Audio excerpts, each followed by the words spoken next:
রব মানে হচ্ছে সাস্টেইনার, বিধানদাতা, রিজিকদাতা, পালনকর্তা। আল্লাহর একটা নাম হচ্ছে রব। আমাদের রব কে? আল্লাহ। রব কারে বলে একটু সহজে আজকে বুঝিয়ে দিয়ে যাই। রব হচ্ছে যার যখন যেটা যতটুকু দরকার তাকে তখন সেটা ততটুকু যিনি চাওয়ার আগেই দিয়ে দেয়, তার নাম রব। বুঝতে পেরেছেন? সহজ হয়েছে না কথাটা?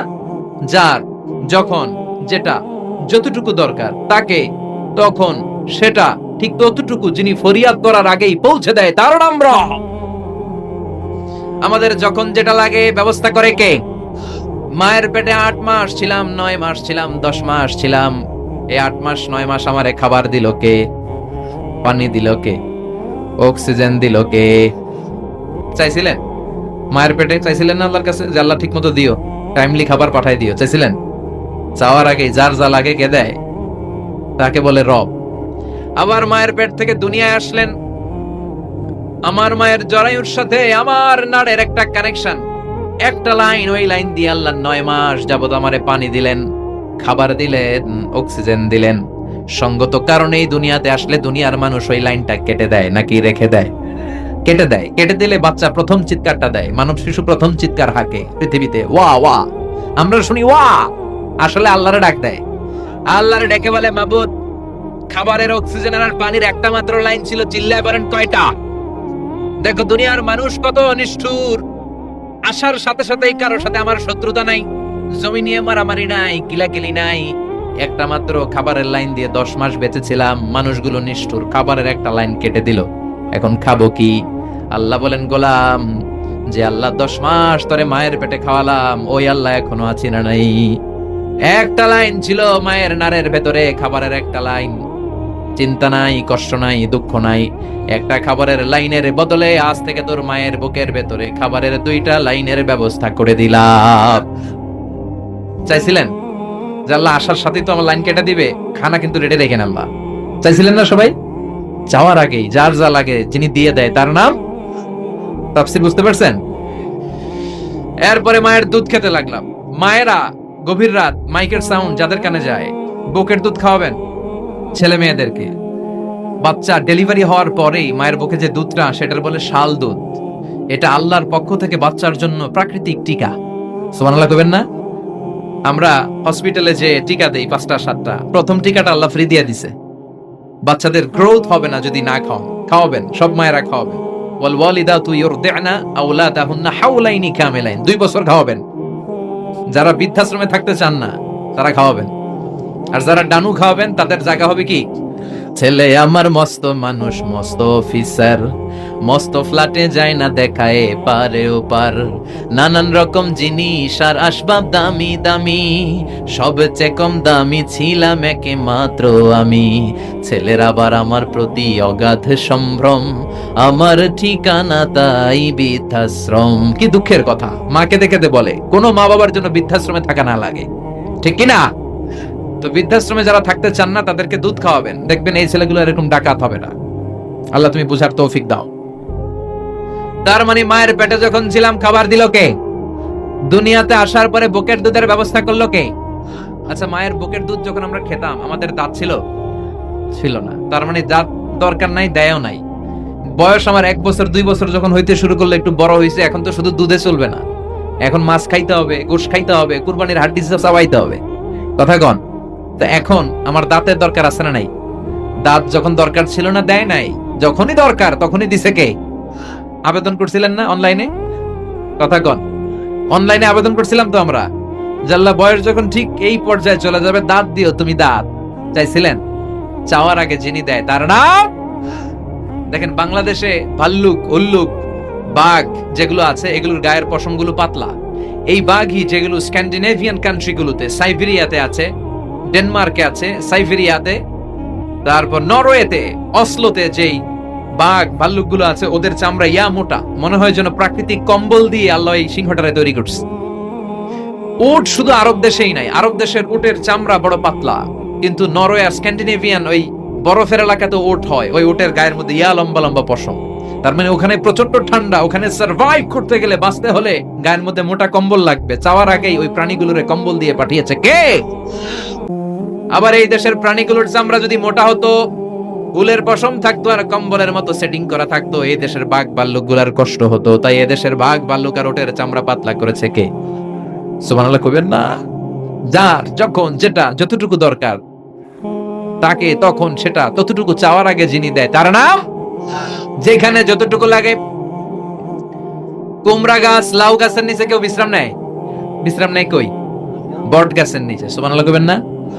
একজন লোক ছোটবেলা গল্প শুনেছি, বট গাছের নিচে শুয়ে শুয়ে আল্লাহর গালি দিচ্ছে। আল্লাহর কেমন বিবেক, ইয়া বড় বট গাছ আর বট ফলগুলা এত ছোট ছোট, আর লাউ গাছ আর কুমড়া গাছের এটা কি খুব মোটা না চিকন?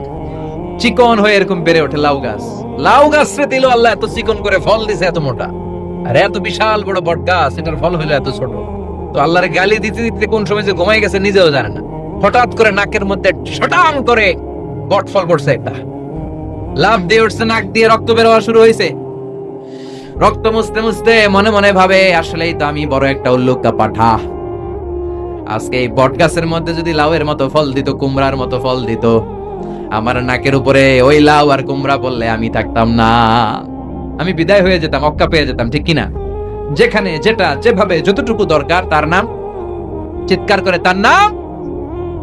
আল্লাহ বললেন আমি হলাম রব্বিল আলামিন, জগৎ সমূহের রব। আলাম মানে একটা জগৎ, আলামিন মানে অনেক জগৎ, মাল্টি ডাইমেনশনাল ইউনিভার্স। উদ্ভিদ জগতের রব তিনি, প্রাণী জগতের রব তিনি, সাগর জলের অতল গহ্বর জগতের রব তিনি, মহাকাশের জগতের রব তিনি, সৌর জগতের রব তিনি, অদৃশ্য জগতের রব তিনি। চিল্লায় বলেন ঠিক কিনা?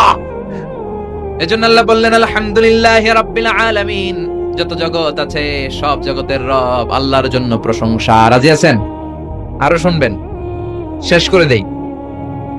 আর রহমানির রহিম, তিনি দয়ার সাগর, তিনি দয়ালু, তিনি মায়াবী, তার মায়ার শেষ নাই, তার দয়ার শেষ নাই, তিনি দয়ার সাগর।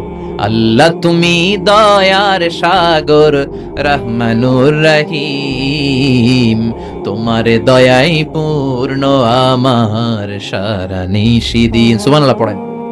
আল্লাহ বলেন রাহমাতি ওয়াসিআত কুল্লা শাই, সব জায়গায় আমার রহমত বিস্তৃত। এমন কোন জায়গা নাই যেই জায়গায় আমি আল্লাহর রহমত নাই। আল্লাহর রহমত ছাড়া পৃথিবীতে কিছু হয় নাকি? এই যে আজকে বসে আছি, ওয়াজ শুনতেছি, কার রহমতে, কার দয়ায়? আল্লাহ বললেন এই রহমত, দয়ার, ভালোবাসারে আমি সৃষ্টি করার পরে 100 টুকরা করলাম। কয় টুকরা? 100 টুকরা করার পরে নিজের মধ্যে আমি 99 টুকরা দয়ার ভালোবাসা রেখে দিলাম। এক টুকরা দয়া মায়া পৃথিবীর সবার মাঝে ঢেলে দিলাম। সাইয়েদনা আদম থেকে শুরু করে up to the day of judgement, কিয়ামত পর্যন্ত সবার মাঝে আল্লাহ রহমতের এক টুকরা দিছে, ছিটে ফোঁটা। হুজুর পাইছে একটু, আমি পাইছি একটু, উনি পাইছে, উনি, সবাই মিলে আমরা এক ফোঁটা ভাগে যোগে পাইছি দয়া আর ভালোবাসা। সবাই মিলে এক ভাগ ভালোবাসার, আর 99 ভাগ ভালোবাসা কার? ওনার ভালোবাসা বেশি না কম? এক ভাগ ভালোবাসা আমরা পেয়ে পৃথিবীতে ভালোবাসার গানের শেষ নাই, ভালোবাসার মুভির শেষ নাই, ভালোবাসার উপন্যাসের শেষ নাই। আবার আইয়ুব বাচ্চু বলছে সব ভালো তুই একা বাসিস নে, একটু ভালোবাসিতে দিস মোরে। আছে না নাই? কত ভালোবাসা, চিন্তা করছেন? এক ভাগ ভালোবাসা আমরা পেয়ে কত ভালোবাসার গান, নাটক, সিনেমা। তো এক ভাগ ভালোবাসার ঠেলা যদি এমন হয়, যার মধ্যে তিনি 99 টুকরা ভালোবাসা রেখে দিয়েছেন, তার ভালোবাসাটা কত? এক টুকরা ভালোবাসার নমুনা হিসেবে আমরা দেখি ছেলের জন্য বাবা জীবন দেয়, আছে না নাই? ছেলেরে অ্যাক্সিডেন্ট থেকে বাঁচাতে যে ছেলেটারে ধাক্কা মেরেছে, গাড়ি এসে বাবারে থেতলে ফেলেছে। বন্যার পানিতে মা ডুবে যায়, ছোট কন্যাটারে বালতির মধ্যে ধরে রেখেছে, পানি খেতে খেতে মা দুনিয়ায় নাই, মেয়েটা মরে নাই, আছে না নাই? এক টুকরা ভালোবাসার ছিটে ফোঁটা তুমি পেয়েছো। তার নমুনা যদি এমন হয়, 99 টুকরা ভালোবাসা নিয়ে যিনি আরশের উপরে আছে, তার দয়া কত? Do you feel that? Do you imagine that? আপনি কি এটা ফিল করেন? আপনাকে ফিল করতে হবে। এজন্য আল্লাহ বলে গোলাম 24/7, 24 ঘন্টা আমার দরজা খোলা।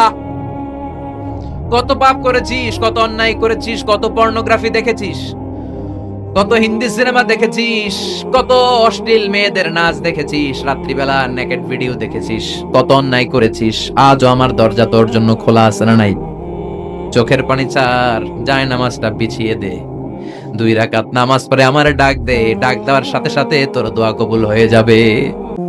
কত পাপ করেছিস, আল্লাহ ডেকে বলে তোর পাপ যদি হয় খালের পানির সমান, বিলের পানির সমান, আমি আল্লাহর দয়া তো সাগরের পানির সমান। তোর পাপ যদি হয় পাহাড়ের সমান, জেনে রাখ আমি আল্লাহর দয়া আকাশের সমান। ভরসা লাগে? আল্লাহর উপর ভরসা লাগে না? মনে রাখবেন, এখানে আমরা সবাই পাপী। আমরা কি? কুল্লুকুম খাত্তাউন খায়রুল খাত্তাইন আত-তাওয়াবুন। সবাই পাপী, কিন্তু সবচেয়ে ভালো পাপী ওই পাপী যেই পাপী পাপ করার পরেই তওবা করে। তওবা করতে রাজি আছেন তো? যত পাপ আপনার হোক, টেনশন নাই, আমাদের ভরসা একজনের উপর। চিল্লায় বলেন, তিনি কে? বনি ইসরাইলের এক আবেদ 100 বছর ইবাদত করেছে। কিয়ামতের দিন আল্লাহ খুশি হয়ে বলবেন, ও আল্লাহর ওলি, উদখুলিল জান্নাতা বিরহমাতি, go to the paradise with my mercy. আমার দয়ায় আর ভালোবাসায় জান্নাতে ঢুক। আল্লাহর ওলি বলবে, বালবি আমালি, আপনার দয়া দিয়ে জান্নাত কেন? আমার আমল দিয়ে যেতে চাই। আমি নামাজ তো কম পড়ি নাই, তো দয়া লাগবে কেন আপনার? আল্লাহ বলবেন, তাই? আমার দয়া ছাড়া তুই জান্নাতে যেতে পারবি? কি আমল করেছিস তুই? ওকে, লেটস মেক এ ক্যালকুলেশন। চল একটা হিসাব করি।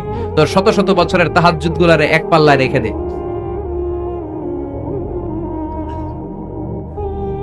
Alright, got it. শত শত বছরের আমলগুলো রেখে দে, আর দয়া করে মায়া করে চোখগুলো যে একটা পাল্লায় রেখে দিয়েছি, দুনিয়াতে সৌন্দর্য দেখার জন্য চোখ যে দিয়েছি, চোখটা একটা পাল্লায় রেখে দে। এক পাল্লায় 500 বছরের তাহাজ্জুদ, আরেক পাল্লায় কি? এই দুটি চোখ দিয়েছি বলে দেখো যে কত অপরূপ নয়নাভিরাম, খেতে খামারের জুড়াই জ্বালা, বিধুর ধূপ তোমার দেয়া, চোখের শুকুর জানাবো তার ভাষা কই, যতই দেখি ততই যেন পলক ছাড়া চেরই। সুবহানাল্লাহ পড়েন। চোখের এক পাল্লায় চোখ রাখা হবে, আর এক পাল্লায় 500 বছরের তাহাজ্জুদ রাখা হবে। ওজন দেওয়ার পরে দেখা যাবে মুহূর্তের মধ্যে চোখের পাল্লা ভারী হয়ে গেছে। আল্লাহ বলেন, এবার হিসাব বলে তুই জাহান্নামে যাবি। Go to the hell fire, জাহান্নামে যা। আল্লাহ মাফ চাই, দোয়াও চাই। জাহান্নামে আমি পড়তে পারবো না, মাফ করে দেন, আমি বুঝি নাই। আপনার দয়া, রহমত, ভালোবাসা ছাড়া কশিন কালে কারো জান্নাতে ঢোকা সম্ভব? এজন্য আল্লাহ বলেন, আমি রহমান, আমি রাহিম। এরপর আল্লাহ বললেন, মালিক ইয়াউমিদ্দিন, আমি হলাম বিচার দিবসের মালিক। কোন দিবসের মালিক? যেই দিবসে কেউ কাউরে চিনবে না। পীর সাহেব মুরিদরে চিনবে না, মুরিদ পীর সাহেবরে চিনবে না, বাবা ছেলেরে চিনবে না, ছেলে বাবারে চিনবে না, নেতা কর্মীরে চিনবে না, কর্মী নেতারে চিনবে না, ভাই বোনরে চিনবে না। সূর্যটা মাথার কাছে চলে আসবে। সূর্যের তাপে মানুষের মাথার মগজগুলো গলে গলে নাকের ছিদ্র আর কানের ছিদ্র দিয়ে বেয়ে বেয়ে পড়বে। সবাই উলঙ্গ, নেকেট, সবার মুখে ইয়া নাফসি, ইয়া নাফসি। সেই বিচার দিনের মালিক একজন, চিল্লায় বলেন, তিনি কে?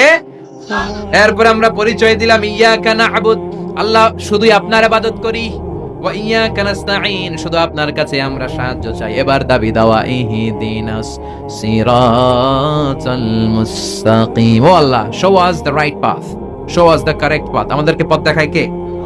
এরপর আল্লাহরে বললাম, আল্লাহ সিরাতাল্লাযীনা আন'আমতা আলাইহিম, ওই শ্রেণীর পথ দেখান যে শ্রেণীর উপরে আপনি নিয়ামত বর্ষণ করেছেন। এই শ্রেণী হলো 4 শ্রেণী। চিল্লায় বলেন, কয় শ্রেণী? আওয়াজ করে বলেন। 1 নম্বরে নাবিগিন, সিদ্দিকিন, শুহাদা, সালিহিন। বলেন, নবীন, সিদ্দিকিন, শুহাদা, সালিহিন। নবীরা যাদের কাছে ওহী আসতো, ওনারা মাসুম। সিদ্দিক হচ্ছে সত্যের ব্যাপারে আপসহীন, তাদের লিডার হচ্ছে আবু বকর সিদ্দিক। শুহাদা, আল্লাহর জমিন, আল্লাহর দ্বীনকে বাস্তবায়নের জন্য তাজা রক্ত ঢেলে যারা শহীদ হয়েছে। ঠিক কি না? আমাকে শহীদ করে সেই মিছিলে শামিল করে নিও, যে মিছিলের নেতা মীর হামজা, খোবায়েবে খাব্বাব আল্লাহর কাছে ছিল অতি প্রিয়, শামিল করে নিও। পড়েন আমিন। এই 4 শ্রেণীর পথ আল্লাহ তুমি আমাদের দাও। গায়রিল মাগদুবি আলাইহিম ওয়ালাদ-দাল্লিন, 2 শ্রেণীর পথ থেকে আমরা পানা চাই। এক হলো গায়রিল মাগদুবি আলাইহিম, যাদের উপর তোমার রাগ, তোমার গোসা, তোমার ক্রোধ, লানত প্রাপ্ত ওই ইহুদি জাত থেকে আমরা পানাহ চাই।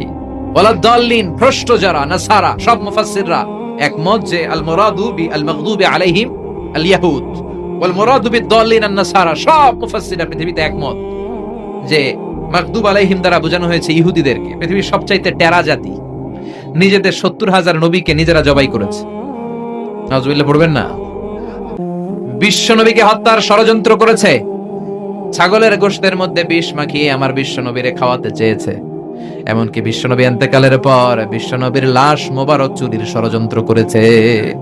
এরা সবচেয়ে বড় সুদখোর, সবচেয়ে বড় মুনাফিক, সবচেয়ে বড় বাটপার। এই জাতিটার নাম হচ্ছে ইহুদি। এইডস এর ছড়াছড়ি পৃথিবীতে ছড়িয়েছে ওরা।